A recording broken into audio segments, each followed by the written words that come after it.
시청자 여러분 안녕하십니까? 월요일 뉴스원 시작합니다. 첫 공판에 출석한 윤석열 전 대통령이 1시간 20분에 가까운 모두 진술을 통해 자신의 혐의를 전부 부인했습니다. 변호인은 공소가 기각돼야 한다고 주장했는데요. 현장 취재기자 연결해 보겠습니다. 김영수 기자. 네, 서울중앙지방법원입니다. 네, 모두 진술 대부분을 윤 전 대통령이 직접 한 건가요? 네, 그렇습니다. 윤석열 전 대통령은 오늘 재판 모두 진술에서 공소 사실을 열거한 검찰의 PPT 자료를 하나하나 짚으면서 혐의를 부인했습니다. 오전과 오후 재판 초반까지 합해 모두 1시간 20분 가까이 발언했습니다.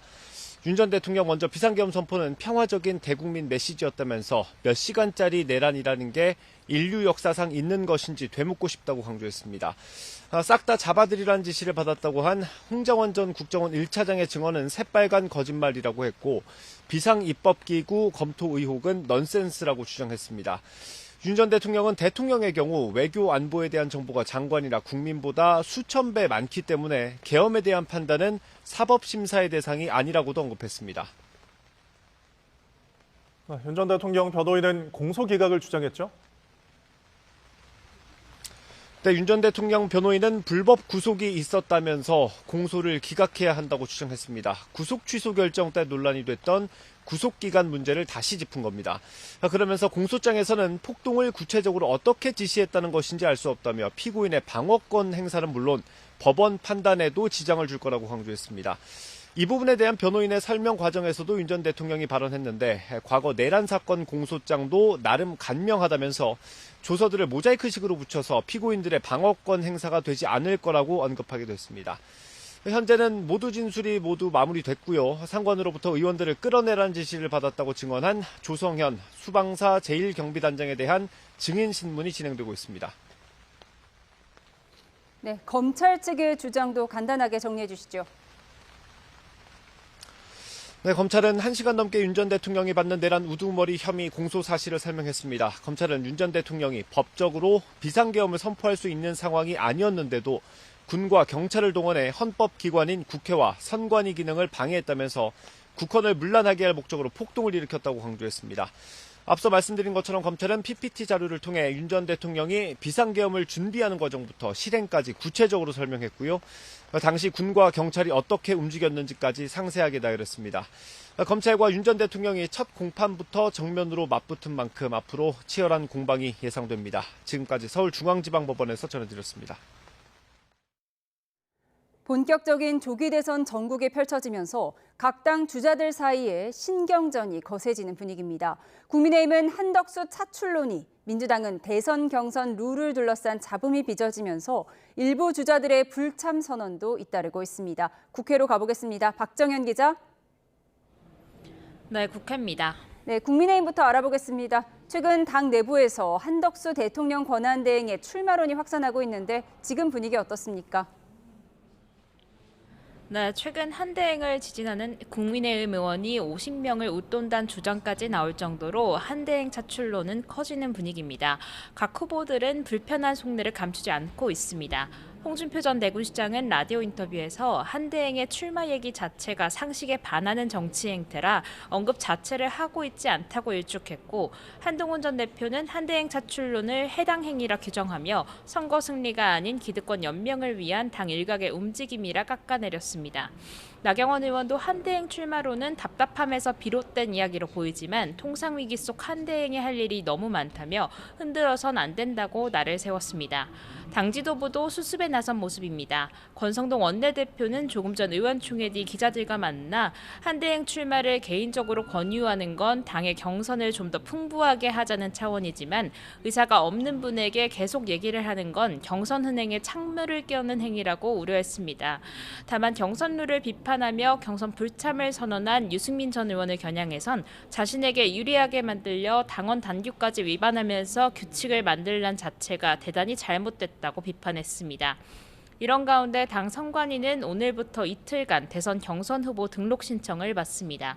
후보 등록 뒤 서류 심사를 거쳐 모레 1차 경선 진출자를 발표할 예정입니다. 홍준표 전 대구시장은 대선 출마를 공식 선언했습니다. 개업 사태가 윤 전 대통령 탄핵으로 정리된 만큼 이재명 예비 후보를 사법심판대에 세워야 한다고 강조했습니다. 나 의원은 이명박 전 대통령을 예방했고 김 전 장관은 경북 안동을 찾았는데 박정희 전 대통령 동상 앞에서 하면 된다, 할 수 있다는 박정희 정신을 되새길 때라고 말했습니다. 네, 민주당 경선 상황은 어떻습니까? 네, 민주당은 오늘 중앙위원회 투표를 거쳐 최종 당대선 경선 룰을 확정했습니다. 이번 경선에서 권리당원 50%, 일반 국민 50%로 대선 후보를 선출하기로 한 건데요. 당원과 일반 국민 모두를 대상으로 별도 구분 없이 선거인단을 꾸려 국민 경선으로 대선 후보를 뽑았었던 지난 대선 경선들과는 다른 규칙입니다. 이에 비명계 후보들 사이에선 당원들 사이의 지지세가 큰 이재명 예비 후보에 더 유리한 경선 규칙이란 불만도 잇따르고 있습니다. 먼저 김두관 전 의원은 조금 전 입장문을 내고 민주당 경선을 거부하겠다고 선언했습니다. 김대중 노무현 정신을 저버린 민주당 경선에 참여할 면목이 없다며 당분간 어떤 행보를 할지 숙고의 시간을 가지겠다며 무소속 혹은 제3지대 출마 가능성도 열어뒀습니다. 김동연 경기지사도 잠시 뒤 오후 4시 입장 발표를 예고했습니다. 앞서 라디오 인터뷰에선 이재명 예비 후보도 지난 경선에서 국민 경선으로 당선되지 않았느냐며 민주당의 원칙과 전통을 파괴한 거라고 따졌습니다.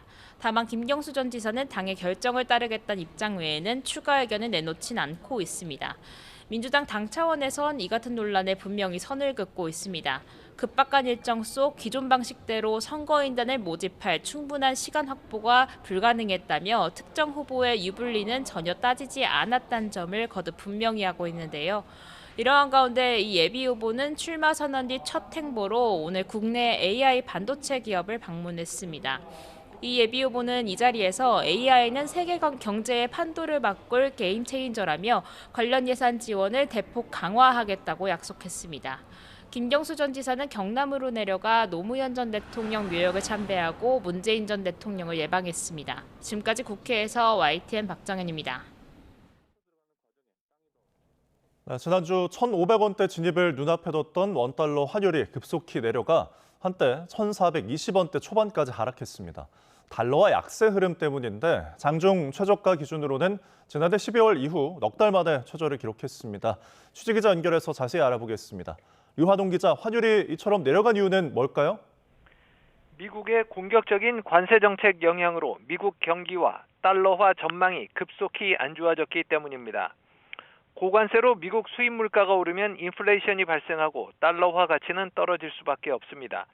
이를 반영하듯 세계 주요 6개 통화 대비 달러화 가치를 나타내는 달러화 지수가 지난 11일 기준 99.89를 기록해 2023년 7월 이후 약 21개월 만에 최저였습니다. 달러화 지수 100 미만은 달러화가 세계 주요 6개 통화보다 저평가임을 나타냅니다.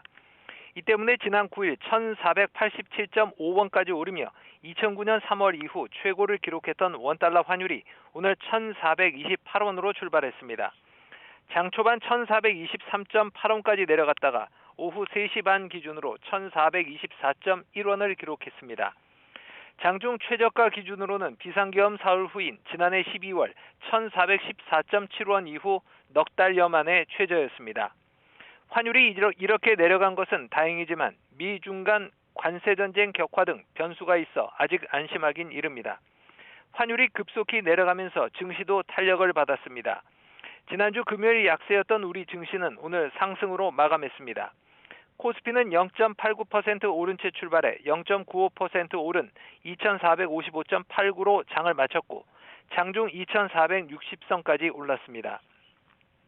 코스닥 지수도 0.63% 오른 채 출발해 고장 700선을 회복해 1.92% 오른 708.98로 마쳤습니다. 증시는 상승했지만 외국인 순매도는 계속됐습니다. 특히 지난 10일 코스피 시장에서 순매수로 전환했던 외국인이 그 이후론 다시 순매도로 일관하고 있습니다. 코스피 시장에선 개인 홀로 순매수를, 코스닥 시장에선 개인과 기관이 동반 순매수를 기록했습니다. 삼성전자는 1.8% 상승했지만 SK하이닉스는 0.3% 하락했고 자동차와 2차전지, 항공기와 조선 등이 강세를 나타냈습니다. 지금까지 YTN 유환홍입니다. 어제 부산 사상구 지하철 공사장 부근에서 지름 5m의 땅꺼짐이 생겼는데 오늘 아침 300m 떨어진 지점에서도 다른 땅꺼짐이 발생했습니다. 지난해부터 부산 지역 지하철 공사 현장 주변에서 땅꺼짐이 잇따르면서 대대적인 원인 조사까지 하고 보완책도 마련했지만 사고가 다시 이어지고 있습니다. 취재기자 연결해서 자세히 알아보겠습니다. 김종우 기자. 네, 부산입니다. 오늘 땅꺼짐으로 인해서 인명피해는 없었습니까? 네, 그렇습니다. 땅꺼짐이 생긴 곳은 부산도시철도 사상하단선 공사구간 가운데 부산 감전동 새벽시장 근처입니다. 지하철 공사 구간에서 땅꺼짐 현상이 잇따라 공사 주체인 부산교통공사와 시공사가 추가 위험은 없는지 살피는 과정에서 오늘 오전 7시 40분쯤 징후를 포착했습니다. 애초 발견된 건 지름 1m가 안 되는 땅꺼짐이었는데 계속 진행 중이었고 원인을 파악하려고 주변을 파서 들어가는 과정에 땅이 더 크고 깊게 꺼졌습니다. 현장에서는 하수관이 파손된 부분이 발견됐습니다. 공사 관계자는 이걸 땅이 내려앉은 이유로 보고 있는데 정확한 경위는 조사 중입니다. 앞서 어제 새벽 5시 반에는 부산 학장동에서 가로 5m, 세로 3m, 깊이 5m 땅꺼짐이 생겼습니다. 오늘 발생한 곳과 300m가량 떨어진 대형 교차로입니다. 역시 지하철 공사 구간 근처고 여기서도 땅꺼짐이 생길 조짐이 먼저 관찰되기도 했습니다.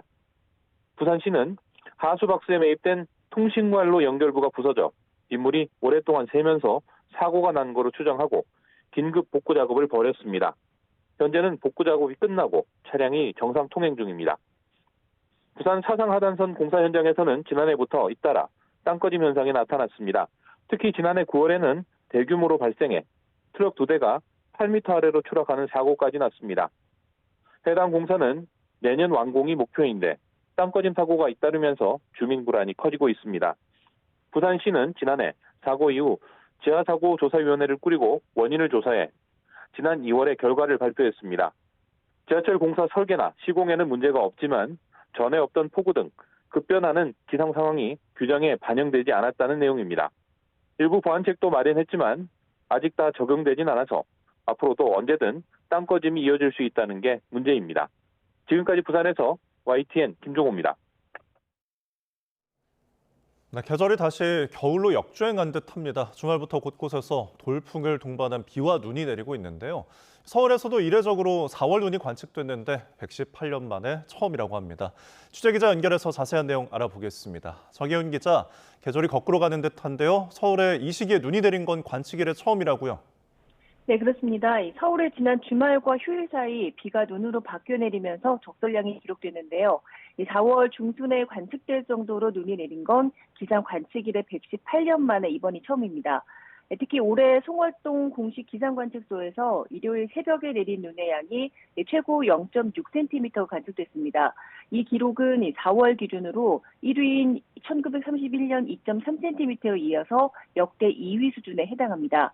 내린 눈의 양만으로만 본다면 94년 만에 가장 많은 4월 눈이 내린 셈입니다. 네, 오늘까지도 비가 계속되고 있는데 내일 아침엔 주의가 필요하다고요? 네, 그렇습니다. 이번 주 초반까지는 북쪽 상공에서 한기를 동반한 저기압이 정체하면서 영향을 줄 것으로 예상됩니다. 이 때문에 오늘과 내일 아침까지는 봄철 여러 악기상들이 동반한 불안정한 날씨가 지속하겠습니다. 현재 강원도 화천과 강원 산간지방으로 여전히 대설주의보가 내려져 있는데요. 이 지역에는 최고 8cm가량의 눈이 더 내릴 것으로 예상됩니다. 또 일부 경기와 충청지방으로도 1cm 안팎의 눈이 더 내리겠고 그 밖의 내륙으로도 비가 더 내릴 가능성이 있습니다. 또 돌풍과 벼락, 우박이 동반되겠고요. 예년보다 기온이 낮은 쌀쌀한 날씨도 계속되겠습니다. 특히 내일 아침까지는 낮은 기온에 비와 눈이 내린 곳에서 도로 살얼음이 만들어질 가능성이 있습니다. 미끄럼 사고에도 계속해서 유의를 해주시기 바랍니다. 지금까지 과학기상부에서 YTN 정혜윤입니다.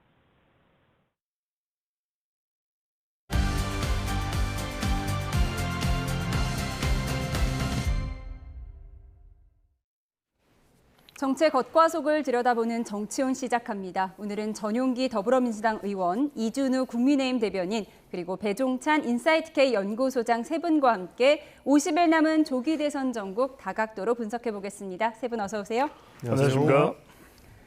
네, 국민의힘 경선판이 요동치는 가운데 한덕수 대행 차출론을 둘러싼 정치권의 갑론을박이 이어지고 있습니다.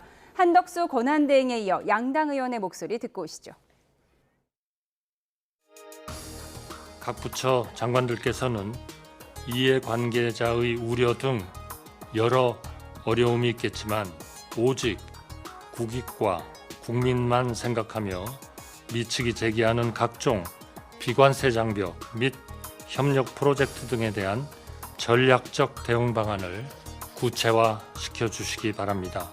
저 또한 그간의 통상 경험을 바탕으로 관련 네트워크 등을 10분 활용하여 국무위원들과 함께 저에게 부여된 마지막 소명을 다하겠습니다. 또다시 내란 시즌2를 업무하는 자에게 국민의 관용은 없습니다. 내란 세력 내에 요행하는 난가병에 걸려서 윤석열 아바타를 꿈꾸는 한덕수 대행은 대선에 기웃거리지 말고 공정한 대선 관리에 집중하십시오. 우리 당의 경선 원칙은 명확합니다.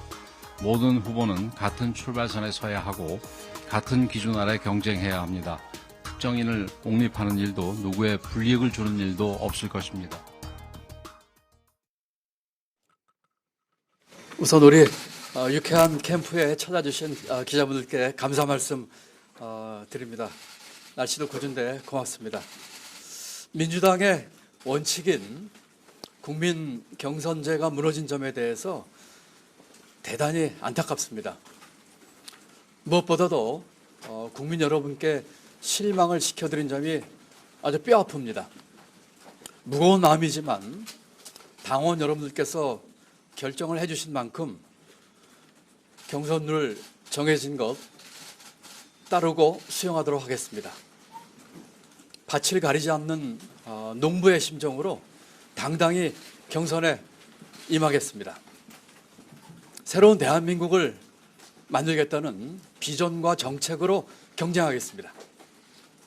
뜨겁게 경쟁하고 나중에 함께 통 크게 단합하는 모습을 보일 수 있도록 솔선수범하겠습니다.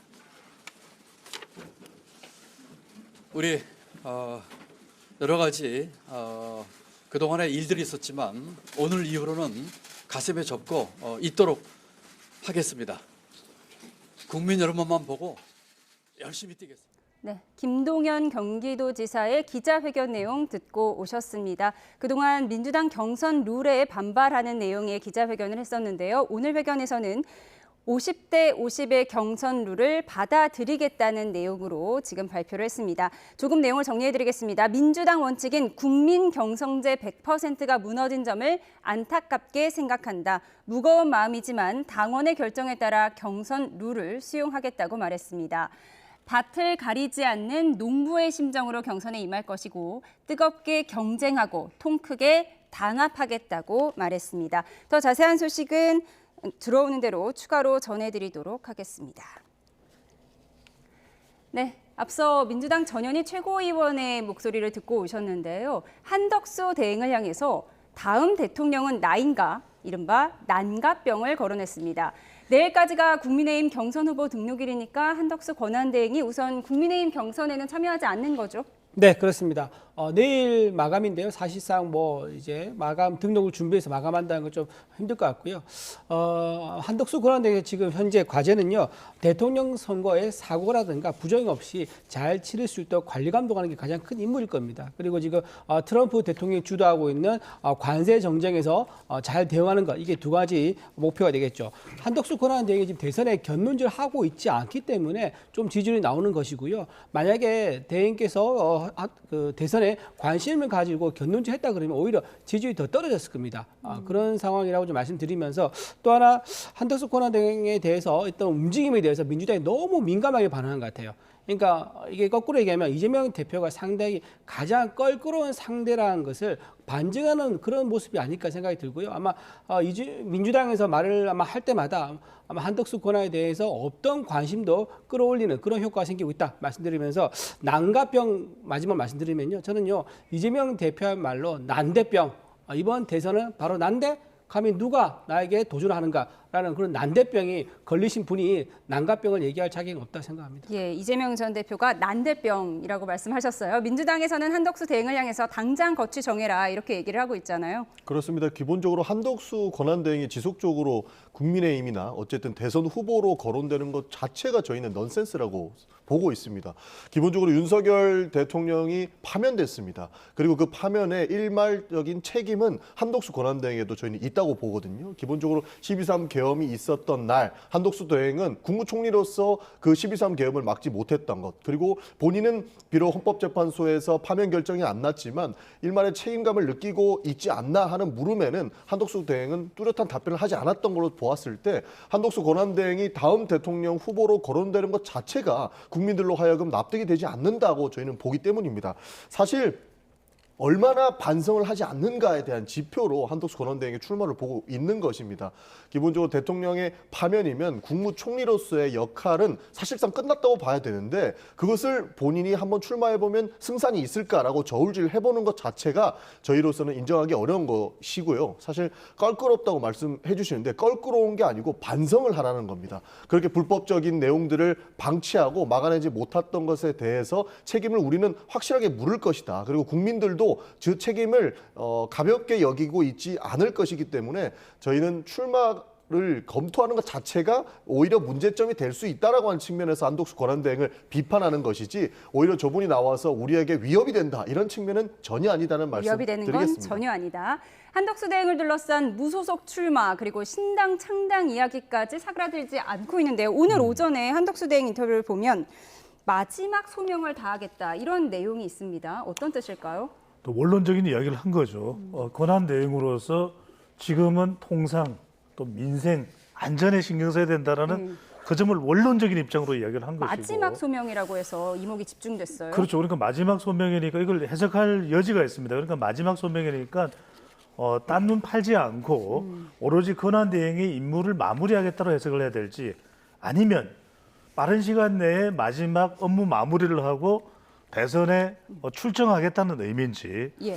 근데 저는 이제 정치권에서 한덕수 권한대행을 놓고 벌이는 공방은 다 이유가 있다고 봅니다. 근데 일단은 그러면은 한덕수 권한대행의 인기가 주목도가 없어야 되는데 왜 주목할까? 예. 일단 이제 다른 걸 떠나서 탄핵 국면에 윤석열 정부에 관련이 있고 없고 또 책임을 져야 될 사람이 왜 출마, 대선 운운하느냐 이런 걸 떠나서 이 한덕수 권한대행과 관련된 주목의 이유죠. 일을 하는 이미지. 그다음에 경제, 또 미국, 또 중도.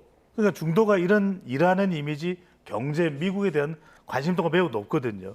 그러니까 말하자면 트럼프까지. 그러니까 이런 일련의 이 내용들이 이른바 한덕수 권한대행이면 좀 위기 탈출이 가능할까? 그런 데 있어서의 주목을 받는 현상이 있는 것만큼은 분명하다는 예, 거죠. 한덕수 대행을 통해서 위기 탈출이 가능할까? 이렇게 주목이 높아지는 가운데 마지막 소임이 무엇일지 궁금해집니다. 한덕수 대행 출마론이 공개적으로 터져나오자 당내 경선에 뛰어든 다른 주자들은 불편한 기색을 드러내고 있습니다. 직접 듣고 오시죠. 대선을 중립적으로 관리하실 분을 출마시킨다는 건 저는 상식에 반하죠. 탄핵당한 정권의 총리를 하신 분이 나온다는 것은 그것도 상식에 반하죠. 그 상식에 어긋나는 엉뚱한 짓은 추진하는 사람이 좀 이상한 사람들이죠. 몇몇 철딱선이 없는 사람들이 중진 의원들이 설치는 겁니다. 이 오죽 답답하면 한덕수 대행까지 끌어낼까 이런 생각을 하는데요. 네.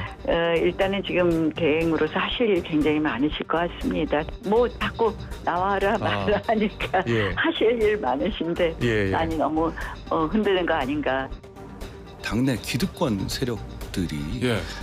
한덕수 총리 얘기를 그냥 전 지나가면서 하는 줄 알았어요. 예. 계속 의도적으로 언론에 내고 정말 진지하고 강력하게 목숨 걸고 하고 있어요. 국민의힘이 대단히 중요한 시기인데 이렇게 경선에 김을 빼는 것 자체는 해당 행위다 이렇게 생각해요. 네, 나경원, 한동훈, 홍준표 등 경선 주자들이 한덕수 차출론에 본격 견제구를 던지고 있는데요. 경선에 바람이 빠진다 이런 우려 때문일까요? 실제로 그렇죠. 원래 보통 경선 후보들이 이렇게 흥행이 되고 경선 후보들의 자질론이 기본적으로 나와야 이게 경선 흥행으로 이어진다라고 볼 수 있는데 실제로 관리해야 될 사람들을 지속적으로 끄집어 와서 지금 뛰고 있는 후보들에게는 김이 빠지는 모습을 보여줄 수밖에 없는 것이고 사실상 그 후보들에게 가야 할 관심들이 한덕수 권한대행 차출론으로서 잠식되는 것 때문에 기본 후보들로서는 반발할 수밖에 없는 것입니다. 사실 다른 후보들이 미운 것 아닐까 하는 의심까지 들 정도예요. 한덕수 권한대행은 대행으로서 역할만 잘하면 되는 것이고 탄핵의 책임자로서 본인의 역할만 다하면 아주 상식적일 것 같은데 굳이 이렇게 가지고 오는 것들은 다른 후보들을 못 믿어하는 그런 목소리들이 있는 것 아닐까 싶은 거고요. 그런 연장선에서 아무래도 김이 빠진다, 이건 해당이다라는 주장이 일부 타당하다, 저는 그렇게 보고 있습니다. 경선 후보들이 미운 게 아닐까의 주체는 지도부를 말씀하시는 거예요? 당 지도부? 아닙니다. 실제로 한덕수 차출론을 꺼내는 많은 의원들이 예. 사실상 모든 관심을 후보한테 가게 함에도 불족할 텐데 이걸 한덕수 차출론으로 가지고 와서 눈길을 분산시키는 것 자체가 지금 후보들을 믿지 못하는 것 아닌가, 미워하는 것 아닌가 하는 의심까지 할 수 있을 것 같습니다. 한덕수 대망론을 띄운 것으로 추정되는 50여 명의 의원들, 원래 기자회견을 계획했다가 보류한 거잖아요. 지금 상황은 어떻습니까? 일단 경선에서 방금 네 분의 이제 주자들이 나왔었는데요. 경선에서 살아남는 게 가장 중요합니다. 경선 생존 그리고 경선의 흥행이죠. 이 둘 중에 하나라도 삐끗하게 되면요, 본인이 경선에 도전하기 아무 의미가 없게 됩니다. 살아남아도 흥행하지 않으면 대선까지 그 에너지를 이어갈 수가 없으니까요. 그렇기 때문에 경선에 집중하지 않는 그런 시선에 대해서 불편할 수밖에 없는 거고요. 그 시선을 한덕수 대행이 가져간다 그러면 좋을 리가 없습니다. 그리고 또 하나 말씀드리면 지금 중도층하고 무당층이 한 30-40%로 보거든요. 지금 이재명 대표가 얻고 있는 지지율과 비슷한 지지율로 나온다는 여론조사가 있었는데 그렇다고 하면 지금 한덕수 권한대행은 특징이 뭐냐면 중도 보수의 성향이 있습니다. 노무현 정부 때도 국무총리를 했었고요. 지금도 국무총리를 하고 있는 거죠.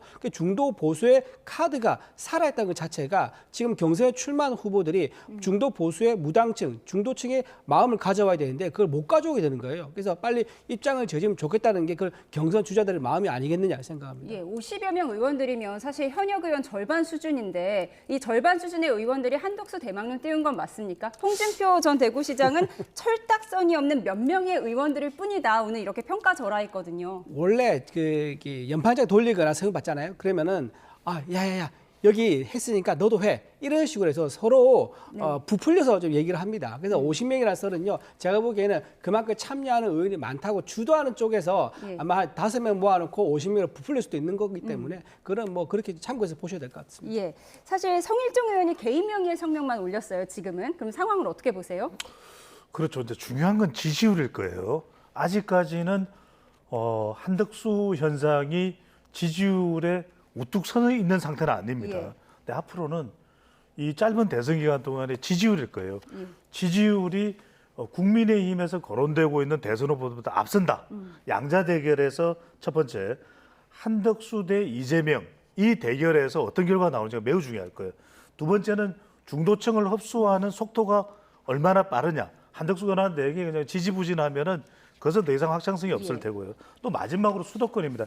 이번 대선은 경기지사를 여기만 이재명 후보와 맞설리면 수도권 확장성이거든요. 근데 이런 데 있어서 과연 수도권의 유권자 절반에 해당되는 이 숫자가 과연 어떤 판단을 내릴까? 지난 2022년 대선에서도 서울에 힘이 실렸던 것이 윤석열 후보였거든요. 그러니까 이것이 이제 확장성이 될 텐데 결과적으로는 4월 말 정도에 바로 경선에 참여하지 않는다면 5월 4일이 공직자 사퇴 시한 마감입니다. 3월 5초에 나오는 한덕수 지지율이 거의 모든 것을 결정할 가능성이 높을 것으로 보입니다. 예, 이렇게 한덕수 차출론을 두고 친윤계가 뒤에 있는 것 아니냐는 의문도 제기되고 있는데요. 영상을 먼저 보고 오시죠. 고생 많으셨습니다. 제가 빨리 먹고 싶어서 건강하신 모습으로 다시 뵙게 돼서 저도 고맙습니다. 네, 너무 마음이 아프다는 주민의 말에 윤 전 대통령은 다 이기고 돌아온 거니 걱정 말라고 대답하기도 했습니다. 윤 전 대통령이 사저로 돌아오면서 사저 정치가 시작됐다는 정치권 일각의 분석 속에 한덕수 대망론 뒤에는 윤 전 대통령 부부의 영향력이 있다는 주장도 나왔습니다. 친한동훈계 인사들은 거대한 음모가 국민의힘 대선 경선판을 뒤덮고 있다며 각본을 쓴 건 물러난 대통령과 여사의 측근들일 가능성이 있다고 주장했습니다. 친한계인 신지호 전 전략기획부총장과 민주당 박지원 의원의 목소리 이어서 듣고 오시죠. 한덕수 차출론은요, 한마디로 그냥 표현하자면 삼류기획이다. 왜? 삼류기획인 전 세 가지 이유가 있다라고 봅니다. 첫 번째, 실현 가능성이 희박합니다. 예. 벌써 이제 국민의힘 후보 등록은 물 건너 갔죠. 그렇다면은 무소속으로 출마해서 나중에 범보수 단일화한다는 그런 시나리오 아닙니까? 저는 윤건희가 있다 그렇게 봅니다. 한덕수 대행은 윤석열 대통령이 총리였으니까 그 프레임으로 가자. 하지만은 그게 틀렸다는 거죠. 소위 옛날에 골박정승이라는 말이 있었잖아요. 지금 골박 대통령. 윤석열 전 대통령이 상황 노릇을 하고 싶어한다 이런 말씀. 정치적 야망은 사모님도 있고 본인도 있겠지만은 사모님이 있어요? 부인. 그렇지만은 제가 볼 때는 성격상 결코 결심하지 못할 것이다. 아 그래요? 제2의 반기문이 될 것이다. 네, 민주당 박지원 의원, 한덕수 차출론 배후에는 윤건희가 있다. 제2의 반기문이 될 거다 이런 얘기를 했는데 사실 박지원 의원 지난주 인터뷰에서는 100% 한덕수 대행 나올 거다 이렇게 얘기를 했는데 오늘은 좀 온도가 달라진 것 같습니다. 실제로 그런 것을 포착하지 않았을까 싶습니다. 한덕수 권한대행을 개인적으로 잘 아시는 분이 그렇죠, 박지원 친하시잖아요. 의원이시거든요. 그렇기 때문에 아무래도 이야기를 듣지 않았나 싶은 것이고 관료 출신들이 정치를 하기에는 굉장한 결심이 필요한데 한덕수 권한대행은 지금 현안에 굉장히 많이 쫓기고 있다고 들었습니다. 그런 상황 속에서 이 결심하는 것이 어렵다라고 판단했던 것 같고 박지원 의원도 아무래도 여러 군데 통화도 해보고 이 정보를 취합하지 않았겠습니까? 과거에 차출론이 처음 나왔을 때는 가능성이 있다고 점쳤던 것 같은데 아마 시간이 지나면서 본인이 확인해 본 결과로는 아닌 것 아닌가 하고 이렇게 추측을 해주신 것 같습니다. 취재를 하셨군요. 그럴 수도 있다고 보는 겁니다. 네. 네, 친한계인 김종혁 전 국민의힘 최고위원도 윤 전 대통령과 김건희 여사의 측근은 각본을 짜고 일부 찐윤 의원들이 연출을 했다 이렇게 얘기를 했습니다. 친한계의 반발이 유난히 거센 것 같습니다. 그렇습니다. 지금 친한계 쪽, 그러니까 한동훈 이제 전 대표는요, 지금 이제 모든 자기와 관련된 불편한 상황이나 불리한 상황이 되면은 윤석열 전 대통령을 끌어들이는 것 같아요. 그러니까 이 모든 배후에는 윤석열 전 대통령이 있다라고 해서 본인은 뭔가 바른 말을 하고 충고를 했는데 그걸 수용하지 않는 윤석열 전 대통령의 탓이다라는 것을 좀 만들려는 구도 같아요. 그래서 제가 말한 것은 여기서 지금 과연 한동훈 전 대표가 이번 경선에서 정말 목적이 무엇인가라는 여기에 근원적인 지금 질문이 듭니다. 무슨 말이냐면은 정말 여기서 대선 주자로 1등을 하는 것 이것을 목표로 하느냐 그리고 대선에서 승리하는 것을 목표로 하느냐 저는 그게 퀘스천 마크예요. 왜냐하면은 경선에서 윤석열 대통령이 끌어들이면 끌어들일수록 당연히 불리하죠. 이재명 대표하고 윤석열 대통령은 탄핵이라는 그런 큰 이벤트 때문에 만들어진 조기 대선 아니겠습니까? 거기서 탄핵을 끌어들이면 판 자체가 불리할 수밖에 없는 거죠. 그러다 보니까 한동훈 대표가 목표로 하는 것은 애당초 대선 참여가 아니라 이번 대선 주자로 체급을 올려서 내년 지방선거를 혹시 생각한 거 아닌가? 그 용도로 징검다리 용도로 이번 대선에 경선에 참여하는 게 아닌가? 그런 목적이 아니라면 이렇게 사사건건 윤석열 전 대통령 부부를 끌어들이는 거 이거는 좀 이해가 되지 않는 부분이라고 생각합니다. 근데 제가 감히 국민의힘을 평가하기에는 좀 어렵지만 실제 정치 공학적으로도 굉장히 이해가 가지 않는 부분이 바로 이 부분인 겁니다. 한덕수 권한대행을 지금 차출해가지고 가지고 오겠다라고 하는 것 자체가 국민들한테 설득을 하기 어려울 뿐더러 사실상 후보들은 안 보이고 한덕수 권한대행만 보이는 거거든요. 정당의 최초의 목표 그리고 목적은 정권 창출에서 비롯하는데 본인들의 후보를 이렇게까지 가릴 필요가 있을까 하는 측면에서 정치공학적으로도 이해할 수 없는 난센스를 지금 국민의힘에서 실제로 추진하고 있는 것을 보았을 때 사실상 한동훈 전 대표나 다른 후보들이 분노할 수밖에 없는 지점이라고 보는 겁니다. 이것은 정당에도 도움이 안 되고 본인 후보들한테도 도움이 안 된다는 판단 때문에 이런 목소리를 내는 것이 아닐까 하고 보고 있는 겁니다. 예, 신지우 전 부총장이 삼류 기획이라고 평가절하했는데 그렇게 보세요? 실제로 그렇죠. 정당에서 가장 먼저 해야 될 것은 자기 후보들이 어떠한 비전과 목표를 가지고 있는지 국민들께 잘 알리는 그런 형태로 가야 맞는 것입니다. 사실상 정당의 목적에는 정권 창출이 있기 때문에 대통령 후보를 보필하는 것은 정당의 첫 번째 목표라고 해도 과언이 아닌데 여기에서 자기 후보들은 지속적으로 숨기고 무소속 후보로 단일화까지 시킬 계산을 하면서 한덕수 권한대행을 띄운다? 사실상 대권 잠룡들 입장에서는 정말로 분개할 부분이 바로 이 지점인 거죠. 예. 근데 이 점을 봐야 될 부분이 한덕수 권한대행이 나오기 힘든 조건이에요. 그리고 또 타당하지 않은 환경으로도 볼 수 있죠. 예. 여러모로 보나 윤석열 정부의 국무총리였고 또 지금 탄핵 국면에서 대선 관리를 해야 되고 그런데 그런 걸 다 차치하고 그럼 왜 주목을 할까? 이 점이 중요하거든요. 이따가 우리가 지지율도 분석하겠습니다만 예. 짧은 시간 안에 급격히 또 지지율이 높아지고 있는 추세거든요. 이따가 그래프를 보여드릴 텐데 그 이야기는 뭐냐면 뭔가 이유가 있다라는 거예요. 그러니까 왜 이 사람에게 주목할까? 미국, 그다음에 경제, 또 트럼프, 그리고 중도층은 그런 데 관심이 많거든요. 예. 경제라든지. 근데 그런 부분에 있어서 이른바 경쟁력이 있는 후보로 인식이 된다는 거예요. 그러니까 박지원 의원이 지난번과 이번에 상황이 달라지는 것은 나오게 되면 두려운 존재인 건가. 또 한동훈 후보 입장에서 볼 때도 자칫 주목을 받아야 될 사람은 한동훈 후보라고 생각할 수도 있는데 한덕수, 같은 한인데 동훈 아니라 덕수가 되는 것이거든요. 그 부분도 있고 또 하나가 지지층이 좀 겹쳐지는 부분도 있을 거예요. 수도권이라든지 중도층에 대한 경쟁력이라든지 이런 부분들이 이제 자칫 부담으로 연결될 수도 있거든요. 그러니까 이런 부분들이 지금 이제 가상 양자 대결을 보고 있습니다만 지금 이재명 후보와는 상당히 격차가 있습니다. 그럼에도 불구하고 27.6 그러니까 수치상으로 놓고 보면 김문수 25.3보다도 더 위의 숫자가 나오거든요. 예, 격차가 보수 후보 중에 가장 적다는 거죠. 그렇죠. 네. 이런 이유가 무슨 이유일까?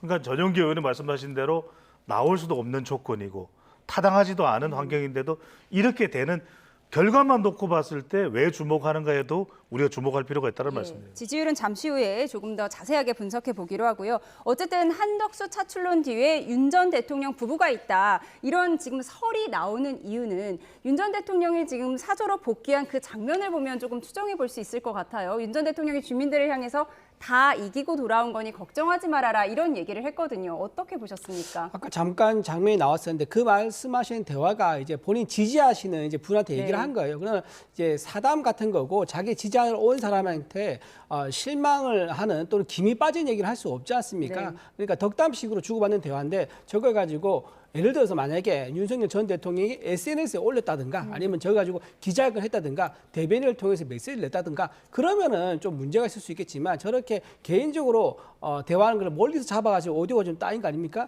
그렇게 이제 자기 측근들 보고 지지하는 사람들을 보고 하는 모든 내용까지 저렇게 의미를 부여하는 것은 좀 지나치다는 생각이 들고요. 저거는 뭐 인간적으로 다 마찬가지일 겁니다. 이재명 대표도 5개 재판 받고 있지만 지지자 들어오면 어떻게 합니까?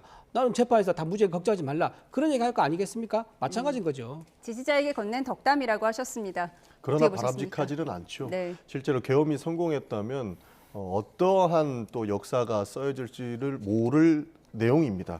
사실 계엄으로 인해서 민주주의는 심각하게 파괴됐다고 보고 있고 그 이후의 상황 봐도 법치주의가 파괴됐다고 느끼고 있는데 윤석열 전 대통령이 아무리 지지자라고 한다고 하더라도 개선 장군처럼 행동하는 모습들은 바람직하지 않죠. 그것을 보고 있는 국민들은 굉장한 상처를 받으실 거라고 보기 때문에 윤석열 대통령이 아무리 사담이라고 하더라도 국민께 공개된 만큼은 부적절하다는 입장을 말씀드릴 수밖에 없을 것 같습니다. 예. 이런 분위기 속에 국민의힘 당내 1차 경선에서 이른바 빅4에 들어가기 위한 움직임이 저마다 분주합니다. 영상으로 보고 오겠습니다. 저는 이번 대선에 출마하지 않겠습니다. 비정상의 정상화를 위해서 백의종군으로 마중물 역할을 하겠습니다. 국민의힘 대권 주자로 꼽혀온 오세훈 서울시장이 6월 조기 대선에 불출마하겠다고 선언했습니다. 당의 모습을 지켜보면서 참으로 깊은 아쉬움과 염려를 지울 수가 없었습니다. 그간 출마 여부를 고민해오던 국민의힘 유승민 전 의원이 당내 경선에 불참하겠다는 뜻을 밝혔습니다. 이른바 경선 역선택 방지 조항의 불만이 작용했다는 분석입니다. 역선택 방지 그걸로 후보를 뽑으면 어떤 사람이 후보가 될지 너무 뻔하게 보여요. 중도 확장성을 가진 주자로 평가되던 오세훈 시장의 이탈이 향후 국민의힘 경선에는 어떤 영향을 미칠지 관심이 쏠립니다.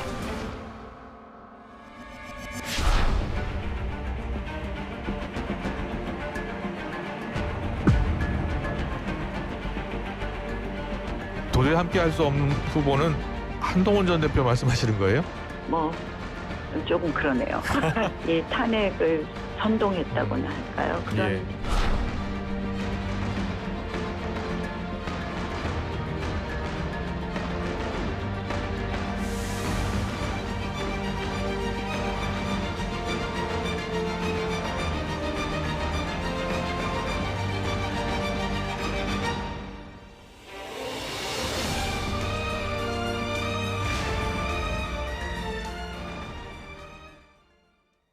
주말 새에 참 많은 일이 있었습니다. 오늘로 대선을 딱 50일 앞두고 있는데 대선 경선 불참을 선언한 오세훈 서울시장이 한덕수 대행을 만났다라는 보도가 나오고 있어요. 어떤 얘기가 오갔을까요? 저는 이제 오세훈 시장의 불출마 선언이요. 저는 좀 다른 이유가 있다고 생각합니다. 일단은 지금 처음에 20명까지 얘기 나왔지 않습니까? 국민의힘에서 너무 많은 이제 후보들이 출마한다 해서 지금은 한 10명 정도로 줄어졌는데요. 10명만 하더라도 만약에 경선 들어가면 진흙탕 싸움이 될 가능성이 있습니다. 지금 4명을 뽑아야 되는데 거기에 지금 6, 7명 정도가 유력한 후보이기 때문에 얼마나 치열하겠습니까? 그래서 이런 탄핵 이후의 조기 대선인데 진흙탕 싸움을 보여준 거는 바람직하지 않다. 이런 판단 아마 있었을 거고요. 또 하나 본인이 지금 서울시장 아닙니까? 서울시장이고 지금 서울시를 유지하면서 휴가를 풀로 다 받아서 지금 경선 나온다는 거였었거든요. 처음 계획이.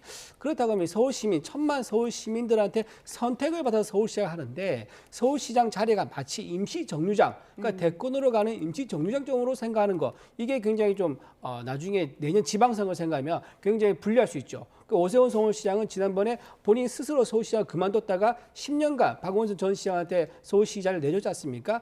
만약 내년에 본인이 못 나가게 되면은 또 같은 일이 반복될 수 있는 거예요. 그러다 보니까 차라리 1년 동안 서울시를 잘 운영해서 내년에 한 번 더 도전해서 서울시를 지키는 게 낫겠다는 그런 정치적 판단했을 거라 보이고요. 한덕수 이제 권한대행을 만난 거는 아마도 본인이 가지고 있는 중도의 성향 이런 거를 좀 더 한덕수 권한대행한테 좀 겹쳐지게 하기 위해서 그런 정치적 시그널을 보는 게 아니겠느냐 그렇게 생각합니다. 오세훈 시장은 대선 불출마를 선언한 거고요. 유승민 전 의원은 경선 불참입니다. 그러니까 무소속으로 나올 수도 있다는 건데 민주당에서는 주말 새에 있었던 경선 불참 선언 어떻게 보셨습니까? 기본적으로 여러 가지 정치적 계산이 겹쳤다는 것에 저도 동의하는 바입니다. 사실 오세훈 시장 같은 경우에는 뭐 한덕수 권한대행의 차출론도 있겠지만 명태균 게이트의 핵심 당사자기도 하고요. 실제로 토지거래 허가제 등의 여러 가지 악재가 겹쳤기 때문에 지금 당장의 대선 후보로서 출마하는 것보다 이것을 수습하는 것이 더 먼저일 것이다라고 생각한 것은 아닐까 하고 추측할 수 있을 것 같습니다. 그러나 확실히 국민의힘에서 여러 사람들이 경선을 참여하지 않는 부분들은 사실 윤석열 전 대통령을 국민의힘에서 어떻게 거론할 것인가 그리고 앞으로의 스탠스는 어떻게 정할 것인가가 뚜렷하게 나오는데 기본적으로 유승민 전 의원 같은 경우에는 윤석열 대통령의 탄핵을 넘어서야 된다라고 말씀하시지 않았습니까? 그러나 윤석열 대통령이 시간을 끌면서 윤석열 대통령을 지지하는 세력들이 더 늘어났고 그 사람들이 결국에는 표심에 굉장한 영향을 미칠 수 있다고 판단한 것 같습니다. 그런 상황으로 봤을 때 실제로 반성하는 국민의힘이 될 것인가 그리고 대선판에 어떠한 모습들을 기대할 수 있을 것인가를 봤을 때 충분히 무소속으로 나오는 것이 이롭지 않을까 하는 유승민 전 의원의 판단이 담겨 있지 않을까 그 정도로 봤습니다. 결국 중도 소구력이 가장 크다고 판단됐던 오세훈, 유승민 두 사람이 지금 경선에는 불참하겠다고 선언을 하게 된 건데요. 그럼 이제 누구에게 유리할 것이냐 이 부분이 궁금하잖아요. 그렇죠. 우선 우리가 이 대목에서 짚어봐야 될 것은 오세훈 시장이 그대로 존재했다면 5위 가능성이 높았던 아슬아슬하게 탈락할 가능성이 높았던 사람이 유리해지겠죠. 그 한 자리를 치고 올라갈 수 있는 인물은 나경원 후보 가능성이 열려 있어요. 왜냐하면 오세훈까지 있었다면 기존의 4인방은 김문수, 홍준표, 한동훈, 오세훈이거든요. 근데 오세훈 시장이 자리를 비우니까 여기에 나경원 후보가 치고 올라갈 가능성이 열려 있고 또 나경원 후보와 경쟁할 수 있는 인물은 안철수 후보겠죠. 물론 뭐 단정할 수는 없습니다만 지금 탄핵 반대파라고 할 수 있는 한동훈, 안철수 후보 이렇게 되는 것이고 나머지가 탄핵 찬성파로 묶이잖아요. 아니 그러니까 한동훈, 오세훈은 조금 탄핵 찬성 성격이 있는 것이고 반대군요. 그렇죠. 그런데 이제 그런 성격에서 나경원 후보가 4인방에 이제 포함이 된다면 22일 결정이 되죠. 그렇게 되면은 4명의 물론 단정하는 건 아닙니다만 가정컨대 김문수, 홍준표 그리고 한동훈, 나경원이 된다면 여기에는 오히려 탄핵 반대를 한 인물들이 더 많이 이제 포진을 하게 되는 성격인데 물론 이제 안철수 후보가 어느 정도 경쟁력을 발휘할지는 좀 지켜봐야 될 부분입니다. 그만큼 오세훈 시장이 불출마를 선언하면서 빈 자리 하나만 놓고 보면 그럴 가능성 또 통계적으로 놓고 보면은 외연, 중도라든지 이런 성격은 오히려 또 한동훈 후보 쪽에서 좀 더 가져갈 사항들이 있는 것이고 인간적으로는 또 홍준표 후보랑 가장 가까워요. 홍준표 후보와 오세훈 시장의 이 또 호흡이 좀 잘 맞는 그런 모습들도 있거든요. 결과적으로는 자리 하나만 놓고 봤을 땐 나경원 후보가 얻는 수혜가 가장 클거든요. 물론 안철수 후보의 경쟁력도 있기 때문에 이 부분은 조금 더 지켜봐야 되고 물론 뭐 이철 후보 다 경쟁력을 또 한껏 발휘할 그런 또 이 경선이 될 것이기 때문에 근데 자리만 놓고 보면 나 후보 쪽이 좀 더 미소를 짓게 되는 상황이지 않을까라고 예측을 해봅니다. 대변인께서는 빅4 자리에 누가 차지할 거라고 보세요? 정말 어렵습니다. 제가 당 대변인이니까요. 모두 훌륭한 자질을 가지신 분들인데 가장 우선적으로는 김문수 후보, 이제 홍준표 후보 이 두 분은 확정적인 것 같고요. 나머지 두 자리가 문제인 것 같아요. 두 자리 가지고는 이제 나경원 의원, 그다음에 안철수 의원, 한동훈 전 대표 이 세 분이 각축전을 벌릴 것 같습니다. 그런데 이제 여기서 셋 중에 한 명이 결국은 떨어지게 되는데 그 떨어진 분이 굉장히 어쨌든 간에 충격이 클 거예요. 만약에 이제 현역 의원인 나경원이나 안철수 의원이 떨어졌다. 하지만 이분들은 내년 아마 지방선거를 생각하고 있을 분들이 상당히 있거든요. 나경원 의원 같은 경우 서울시장이라든가 또 이제 안철수 의원 같은 경우는 또 경기도지사라든가 그런 분들이 떨어진다 그러면 대미에 상당히 클 거고요. 반면에 한동훈 후보가 많이 떨어졌다. 그러면 이제 한동훈 후보는 체급을 올리는데 실패했기 때문에 아마도 내년에 좀 힘들지 않을까. 그래서 지금 2명은 확정적이고 3명은 나머지 3명 가지고 치열한 각축전이 벌어질 거다 이렇게 봅니다. 결국 지지율이 중요할 텐데요. 6.3 조기 대선이 불과 50일 앞으로 다가온 만큼 여러 대 흐름에 시선이 집중되고 있습니다. 오늘 나온 리얼미터 여론조사 결과 자세히 분석해 보겠습니다. 그래픽 보여주시죠. 차기 지도자 선호도 조사에 처음 등장한 한덕수 대행 앞서 잠시 보여드렸는데요. 지지율 8.6%로 보수 진영에서 김문수 후보 다음으로 높은 지지율이 나왔습니다. 이재명 전 대표와의 양자 대결에서도 한덕수 대행이 격차가 가장 좁은 걸로 집계됐습니다. 이 부분을 좀 짚어보도록 하겠습니다. 결국 처음으로 등장한 한덕수 대행 공식 출마 선언을 하지 않았는데도 3위에 올랐다. 이 부분이 중요한 거죠? 그렇죠. 그런 가장 큰 이유는 결국 프레임 전환이 국민의힘으로서는 가장 중요하다. 왜냐하면 이번 대선은 워낙 짧은 시간 동안에 전개되기 때문에 이것이 내란 또는 탄핵 성격으로 진행이 된다. 이거는 뭐 안 봐도 비디오, 안 들어도 오디오예요. 이재명 후보가 월등하게 유리한 상황이 되겠죠. 근데 프레임이 전환된다는 건 뭐냐면 경제 쪽으로 또 미국 또 트럼프 이런 식의 어떤 전개가 된다면 이건 프레임이 전환되는 것이거든요. 그런 만큼 지금 양자 대결에서 한덕수 권한대행의 지지율이 다른 국민의힘으로 거론되는 물론 뭐 이 국민의힘 후보들 사이에서는 큰 격차 차이는 아닙니다만 저렇게 나오는 가장 큰 이유는 그래도 프레임이 전환되지 않을까. 탄핵 내란 국면이 아니라 물론 이재명 후보나 민주당은 계속해서 한덕수 대행과 설사 맞붙는다 하더라도 내란과 탄핵 이야기를 할 겁니다. 그럼에도 불구하고 실제로 한덕수 대행은 대정부 질문할 때도 보면 그걸 대부분 맞받아치질 않아요. 자기 할 이야기를 합니다. 그러면 미국, 경제, 트럼프 이렇게 가지 않겠냐. 그 프레임 전환에 대한 기대감이 반영된 양자 대결의 결과로 분석할 수 있는 겁니다. 예. 첫 여론조사 출연해서 8.6%면 많은 건가요? 적은 건가요? 상당히 높은 지지율이라고 볼 수 있죠. 기본적으로 10명 중에 한두 명은 결국에는 한덕수 권한대행을 지지했다라고도 볼 수 있기 때문에 굉장히 유의미한 그런 지지율로 볼 수 있을 것 같습니다. 그러나 저것이 결국에는 실제 지지율로 이어질 것인가, 실제 한덕수 권한대행이 정치인으로서의 역할을 할 수 있을까에 대한 것은 좀 미지수인데요.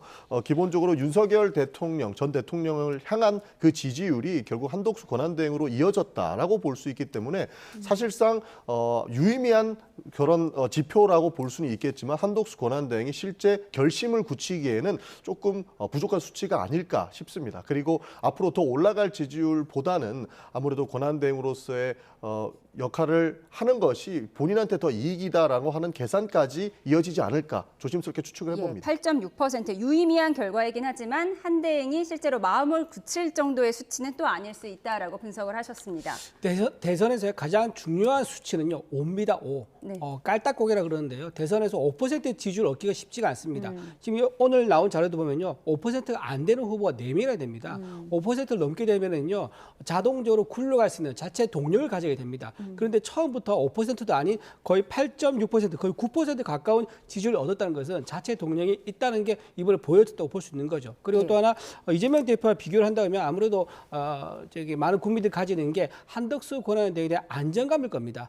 그동안 이제 40년 가까운 관료 경력이 있었죠. 그다음에 두 번의 탄핵을 겪으면서 국정을 전반적으로 잘 무난하게 잘 이끌었습니다. 그런 안정적인 후보와 이재명 대표는 불안하죠. 본인의 사법 리스크도 있고 시장 경제 체제를 좀 뒤바꾸려는 그런 움직임도 있어가지고 안정과 불안이란 구도, 그리고 미국과 중국이란 구도, 미국과 중국 둘 중 어느 나라 선택할 것이냐는 구도, 이런 구도가 짜진다 그러면 한덕수 권한대행의 지지율은 더 오르지 않을까 그렇게 생각해 봅니다. 한덕수 대행은 안정, 이재명 전 대표는 불안의 구도가 형성될 수 있다라고 대변인께서 말씀하셨습니다. 민주당에서는 어떻게 보십니까? 한덕수 권한대행이나 국민의힘 후보들만큼 불안한 사람은 없을 겁니다. 지금 이재명 대표가 오히려 더 안정적이라고 하는 평가가 더 많은 게 윤석열 전 대통령이 계엄을 했습니다. 거기에 한덕수 권한대행이 책임이 없을까요?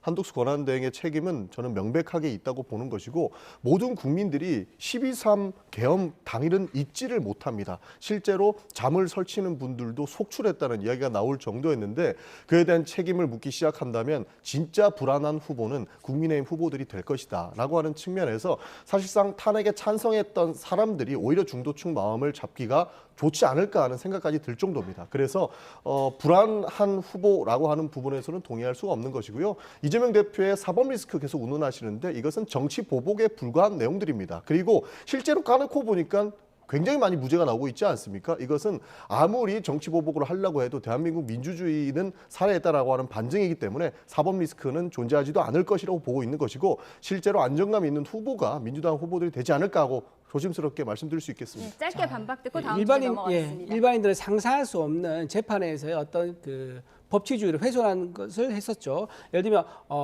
불출석 20번 넘게 30번 가까이 불출석했었고요. 각종 이제 소송 기록에 대해서 수치 거부하는 것도 30번 가까이 했습니다. 일반인은 상상도 할 수 없는 법치주의 위에 있는 짓밟는 행동에 대해서는 국민들이 사법법 이재명 앞으로 가면 작아지는 사법부에 대해서 국민들의 마음속으로 다시 판단하지 않을까 생각합니다. 상상도 할 수 없을 정도로 보복을 감행했죠. 이 부분이 가미된다고 보는 겁니다. 재판 결과는 앞으로 계속 지켜보도록 하겠습니다.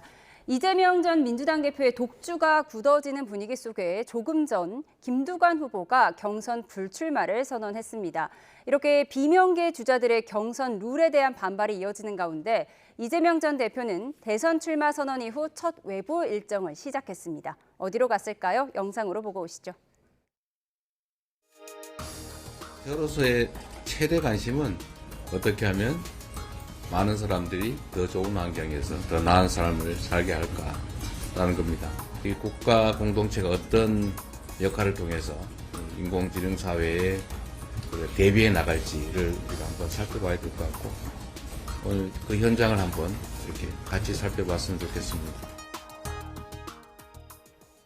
비명계 주자들이 경선 룰에 대해서 이야기하고 있는데 이 전 대표는 첫 일정으로 인공지능, 즉 AI 반도체 기업을 방문했습니다. 특별한 의미가 있었겠죠. 의미가 있죠. 우리가 선거에서는 3F가 중요합니다. 3F요? 그렇죠. 첫 번째로는 이제 패션. 네. 지금 이재명 후보를 보면은 파란 물결이잖아요. 민주당은. 그런데 지금 파란색 안 하죠. 그건 뭐냐면 베이지색으로서 더 중도 확장에 대한 이미지를 부각시키는 이게 색깔 정치가 상당히 중요합니다. 두 번째는 페이스. 상당히 미소를 짓고 있잖아요. 그러니까 탄핵이나 또 내란이라면 엄중한 표정이라 해야 되는데 그렇지가 않습니다. 마지막으로는 포커스죠. F, 포커스. 이 포커스는 뭐냐면 이게 선거에서 굉장히 중요합니다. AI라 두고 있죠. 지금 어떻게 보면은 지금 내란 종식이라면은 더 이 내용으로 가야 되는데 오히려 상당히 지금 유리한 국면이기 때문에 대세론을 의식하고 있을 수도 있어요. 그러면 오히려 그것보다는 좀 더 외연을 확장할 수 있는 또 사람들을 안심시킬 수 있는 전략으로 가겠다. 그래서 AI라는 장소. 그러면 어떤 현상이 벌어지냐? 중도 확장도 가능해질 수 있죠.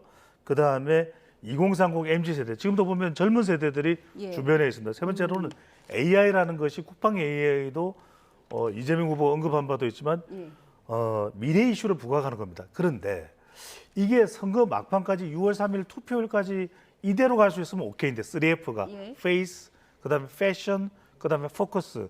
근데 문제는 뭐냐면 갑자기 지지율이 달라지기 시작하면 이재명 대표 옷 색깔이 확 또 달라질 수가 있습니다. 페이스, 표정도 달라질 수가 있고 맞추는 초점 자체도 다시 내란 탄핵으로 돌아올 수 있는데 그 관리를 굉장히 잘해야 되지 않을까. 지금은 중도층 전략을 그렇죠. 펴고 있다는 거죠. 지금은 지지율이 안정적입니다. 그래서 이 부분을 이재명 후보 측에서는 상당히 유의해서 관리를 해요. 왜냐하면 이것 자체가 중간에 바뀌어버리게 되면 상당히 혼란스러울 수가 있어요. 그래서 이걸 6월 3일까지 유지할 수 있는 흐름으로 지금 가고 있느냐 아니면 중간에 자칫 바뀌어버릴 수도 있는 상황이 올 수도 있느냐 이 점에 대해서는 굉장히 유의가 필요할 겁니다. 3F, 패션, 페이스, 포커스. 이렇게 잘 짠 전략인 건가요? 실제로 그렇게 볼 수 있죠. 그리고 짧은 대선 기간이기 때문에 그 짧은 대선 기간 중에 보여줄 수 있는 모든 것을 보여줘야 되기 때문에 소모적인 논쟁보다는 본인의 비전을 이렇게 발표하는 것이 훨씬 더 유리하다고 아마 생각을 했던 것 같고요. 실제로 3F가 굉장히 국민들께는 크게 받아들여질 거기 때문에 그런 계산이 들어가 있다고 봐도 무방할 것 같습니다. 조금 전 기자회견을 한 김동연 경기지사의 이야기도 조금 해보도록 하겠습니다. 앞서 경선 룰 확정을 앞두고 불출마 가능성까지 거론된 상황에서 이렇게 뼈 있는 농담을 하기도 했는데요. 어제 상황 좀 보고 오시죠. 유쾌한 다방에 메뉴가 쭉 있는데 재미있으시죠? 대파 없는 쌍화차하고 저왜 국민 경선 없는 기각차? 이쪽은 또 뭐가 있나요? 관세 제로 아메리카노. 네, 모두의 나라, 모두의 바나나 라떼. 네, 김동연 지사 결국 경선 룰을 모두 수용하겠다고 했는데 앞서 국민 경선 없어 기가차라는 메뉴를 선보이면서 기자들에게 직접 차를 따라주기도 했거든요. 어떻게 보셨습니까? 아마 저 캠프에 좀 젊은 스태프도 좀 많이 있는 것 같아요. 저도 보니까 재치 있는 문구를 만들어서 좀 흥미를 이끄는 그런 모습은 뭐 상당히 잘하고 있다라고 생각됩니다. 근데 저분이 나이가 좀 있으시지 않습니까? 그러다 보니까는 아마 약점들이 있을 건데 좀 잘 약점을 보완하려고 노력하고 있다라고 말씀드리고요. 아까 지금 잠깐 이재명 대표 좀 말씀하셔서 이재명 대표가 지금 가지고 있는 약점 중에 하나 뭐냐면 아까 말한 그거예요. 그러니까 재벌들과 함께 중도적인 성향을 속으려 보이기 위해서 기업도 찾아가고 이런 거 아니겠습니까? 근데 과거에 했던 발언이 있습니다. 자기는 재벌과 기업 해체에 정치 생명을 걸겠다라고 한 거예요. 근데 저는 국민들이 그걸 잊지 않을 거라 생각합니다. 그렇다면 이 2달 동안 저렇게 반짝 옷을 저렇게 무채색으로 입고 부드러운 이미지를 만든다고 해가지고 과거에 그 발언이 지금 8년 전 발언이거든요. 8년 전의 발언이 지금 과연 잊을까? 본 대선 시작되면요. 그 발언 다시 소환됩니다. 그러면서 아마 다시 약간 무채색이 파란색으로 바뀌면서 강성 이미지로 가겠죠. 그래서 저 2달 동안의 짧은 기간 동안 이미지 세탁하려고 노력하겠지만 쉽지는 않을 거다. 그 말씀 드립니다. 그러니까 뭐 과거에 했던 발언들을 계속 가지고 와서 공격하기 시작하면은 그냥 색안경 끼고 대선을 바라보자는 것밖에 안 된다고 저는 보고요. 재벌들도 만나고 기업들도 만나서 이야기를 들어봐야 그 다음에 목표가 생기고 목적이 생기지 않겠습니까? 사실 지금 가장 중요한 것은 경제 성장인 것은 누가 뭐라고 해도 바뀌지 않을 내용 같습니다. 그런 측면에서 재벌과 그리고 기업들과 만나서 성장을 도모하고 이후의 복지를 통해서 국민들을 이렇게 생각하는 부분들은 지도자로서 당연히 해야 된다 하고 생각을 하는 것이고요. 윤석열 전 대통령처럼 내가 옳다, 나만 옳다라는 식의 그런 방식은 실패하는 모습을 봤기 때문에 더 많이 듣는 지도자의 면모가 필요하다고 보는 겁니다. 그리고 경선 룰 가지고 말들이 많은데요. 사실 민주당의 5대5의 경선 룰은 기본 세팅입니다. 여기에서 실제로 국민 100%라고 하는 부분들은 굉장히 예외적으로 적용이 되는데 아무래도 당원 경선이 불리하다고 판단했는지 그 부분에 대해서 말씀을 많이 하시고 실제로 김두관 의원님처럼 불참도 결정하시거든요. 그러나 국민들께 오해가 없이 설명을 다시 한번 드리면 50대 50, 당원 50, 국민 50은 민주당의 기본 룰 세팅이었다는 점을 다시 한번 말씀드립니다. 예. 그런데 안 그래도 이재명 전 대표가 굉장히 유리한 구도 속에 치러지는 경선인데 당심 50, 민심 50 이렇게 섞는 게 비명계에게 불리하다라는 게 비명계의 주장이었잖아요. 그렇죠. 네, 안 그래도 이 전 대표가 유리한데 굳이 이 전 대표에게 더 유리한 구도를 할 필요가 있었을까? 이게 이제 비명계의 의문입니다. 저는 뭐 트라우마가 있을 것 같아요. 2021년 민주당 경선에서 당시 이제 대장동 의혹이 불거졌죠. 그리고 실제로 이제 세 번째 경선에서는 이낙연 후보가 앞서는 결과가 나왔었죠. 그런 부분들이 이재명 후보로서는 재연 불가 이걸 못 박은 것으로 봐야 될 겁니다. 그리고 이번이 워낙 이제 뭐 비명계 쪽에서는 불만 가득한 목소리가 나올 수 있지만 국민의힘 쪽도 따지고 보면 유승민 전 의원이 반발하듯이 뭐 완전 국민 경선제로 안 가거든요. 그러니까 이번 대선은 철저하게 진영 간 대결 구도로 가고 있다. 그래서 아예 조금의 누수도 민주당 지도부에서는 이제 민주당 지도부는 경선 관리를 하지만 이것이 발생해서는 안 된다라는 것을 분명히 하는 것 같아요. 그러니까 이 정권 교체를 더 완전한 쪽으로, 더 안전한 쪽으로 이런 쪽으로 이제 이어가는 것인데 조금 아쉬운 부분이라면 그러니까 형식상으로는 그렇게 못하더라도 내용상으로는 좀 더 유연하게 가도 될 것 같아요. 형식상으로는 전용기 의원께서 5대5라도 내용상으로는 이재명 후보를 놓고서 이제 다른 후보들이 좀 역공을 펼치는 모습도 보이고 오히려 그런 속에서 이재명 후보가 또 하고 싶은 이야기들을 함으로써 더 내용상으로 좀 흥행을 끌고 갈 수 있는 방법도 있거든요. 그러니까 이런 운영의 묘를 조금 더 발휘하는 것이 민주당으로서는 경선 흥행에 더 낫지 않겠냐. 이런 주문의 성격도 있다고 봐야 되겠습니다. 예, 당심을 많이 반영할수록 이재명 대표에게 더 유리한 국면이니까 좀 열어줄 필요도 있지 않았겠느냐라는 거죠. 그러니까 왜 당원들이 경선을 참여하는 것이 이재명 대표한테 유리하다고 생각하시는지 오히려 의문입니다. 예를 들어서 이재명 대표가 계양구 국회의원이기 때문에 계양구 당원들로만 했을 때는 왜곡 현상이 발생할 수 있겠죠.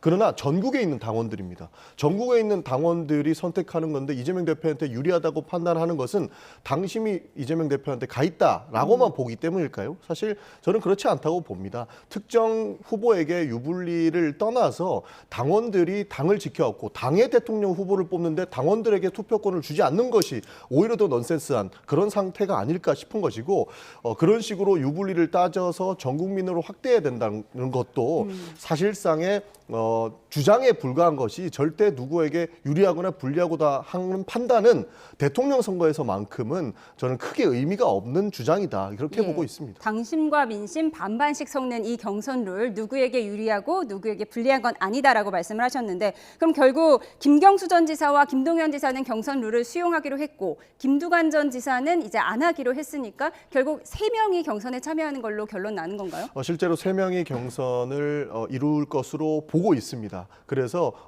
정해진 룰대로 이렇게 경선에 임하는 모습들이 결국에는 김대중 대통령, 노무현 대통령의 정신이다. 원칙과 그런 대의적 명분을 가지고 충분히 후보들 간의 경쟁을 하면 좋지 않을까 하는 생각까지 덧붙이겠습니다. 결국 민주당 경선은 이재명, 김경수, 김동연 3파전이 될 것 같다고 이렇게 정리를 해주셨는데 김경수 전 지사는 오늘 문 전 대통령을 예방합니다. 결국 친문 지지층에게 호소한다 이렇게 볼 수 있을까요? 그렇죠. 이번에 김경수 지사한테 가장 큰 목적은 뭐냐면요. 의미 있는 지지율일 겁니다. 아마도.